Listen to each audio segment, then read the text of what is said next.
আজ কুড়িগ্রামের ফুলবাড়ী সীমান্তে বিএসএফ কর্তৃক কিশোরী ফেলানী হত্যা ট্র্যাজেডির ১৪ বছর পূর্তি।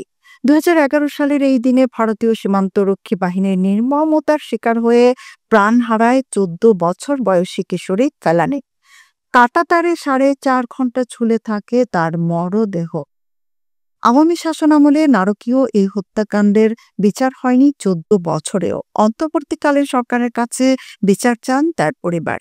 ভারতের আসাম রাজ্যের বনগাইগাঁও এলাকা থেকে পিতা নূর ইসলাম সহ কিশোরী ফেলানী ভারতীয় দালালের মাধ্যমে নিজ বাড়ি বাংলাদেশে আসার চেষ্টা করাকালে ভোর ৪:৩০টার দিকে উপজেলার অনন্তপুর হাজিটারি সীমান্তের ৯৪৭/৩ আন্তর্জাতিক পিলারের পাশে ভারতীয় খেতাবের কুটি সীমান্তে চৌধুরীহাট ক্যাম্পের বিএসএফ ফেলানীকে আটক করে।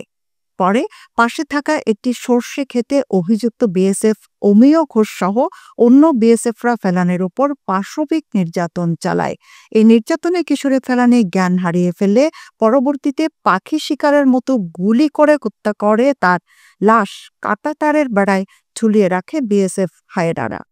ফেলানী হত্যার এই নির্মম ঝুলন্ত ছবি ও খবর দেশি বিদেশি মিডিয়ায় প্রকাশ হলে দেশে বিদেশে শুরু হয় বিএসএফ এর বিরুদ্ধে মানবাধিকার লঙ্ঘনের প্রতিবাদ। ফেলানী এই যে ১৪ বছর হয় মারা গেছে। আগে যে সরকার ছিল উনি কিন্তু আমাদেরকে আশা দিয়েছে ফেলানীর বিচার করবে, কিন্তু এই ১৪ বছরেও আমি ফেলানীর বিচার পাই নাই।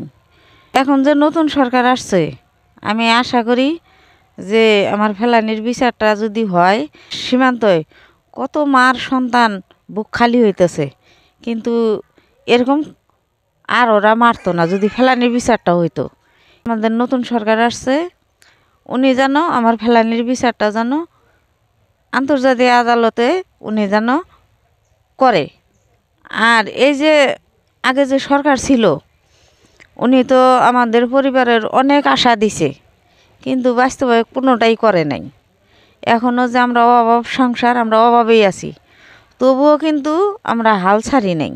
কাঁটাতারের বেড়ায় ঝুলছে ফেলানী, ঝুলছে বাংলাদেশ শীর্ষক প্রতিবাদী স্লোগান ও ফেলানীর ঝুলন্ত ছবি গোটা জাতির বিবেকে নাড়া দেয়। সীমান্তে বাংলাদেশি হত্যা বন্ধের প্রতিবাদে বিক্ষোভ মিছিল সমাবেশ অনুষ্ঠিত হলে টনক নড়ে তৎকালীন আওয়ামী সরকারের।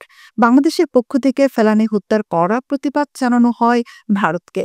তৎকালীন আওয়ামী সরকারের স্বরাষ্ট্রমন্ত্রী সাহারা খাতুন, বিজিবির মহাপরিচালক আব্দুল আজিজ সহ সরকারের উচ্চপদস্থ কর্মকর্তা ও মানবাধিকার সংস্থার কর্মকর্তারা ছুটে আসে ফেলানীর নিভৃত পল্লীতে।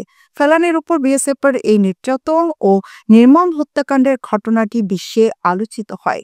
দাবি ওঠে বিএসএফের বিচারে। বিজিবির দাবির মুখে ২০১৩ সালের ১৩ আগস্ট ভারতের কোচবিহারে বিএসএফের বিশেষ আদালতে ফেলানী হত্যার বিচার কাজ শুরু হয়। ৬ সেপ্টেম্বর অভিযুক্ত বিএসএফ সদস্য অমিয় ঘোষকে বেকসুর খালাস দেয় আদালত। রায় পুনর্বিবেচনায় বিজিবির আবেদনের প্রেক্ষিতে ২০১৪ সালের ২২ সেপ্টেম্বর মামলার পুনর্বিচারে আবারও অমিয় ঘোষকে খালাস দেয় বিশেষ আদালত।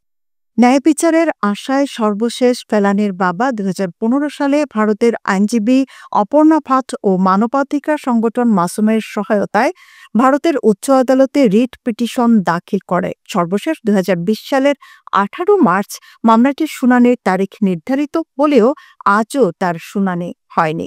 এখন ফেলানীর পরিবার চায় দোষীদের দৃষ্টান্তমূলক শাস্তি।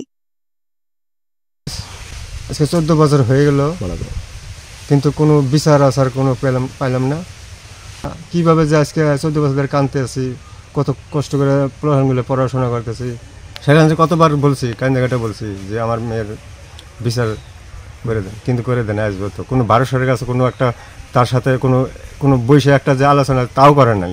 আমি এইবার যে নতুন সরকার আসছে, আমি নতুন সরকারের কাছে এটাই জানাই, যে অনুরোধ জানাই যে তারা জানি এই ফেলানী বিচারটা তুলে ধরে আর ভারত সরকারের কাছে আর অনুরোধ করে এবং সবাই মিলে আন্তর্জাতিকভাবে বিচারটা জানি সূক্ষ্মভাবে করে দেয়, সংগঠিত বিচারটা ঝুলে না থাকে, এটা জানি ওরা অমিয় ঘোষে একটা সর্বোচ্চ শাস্তি চাই, এটি আমি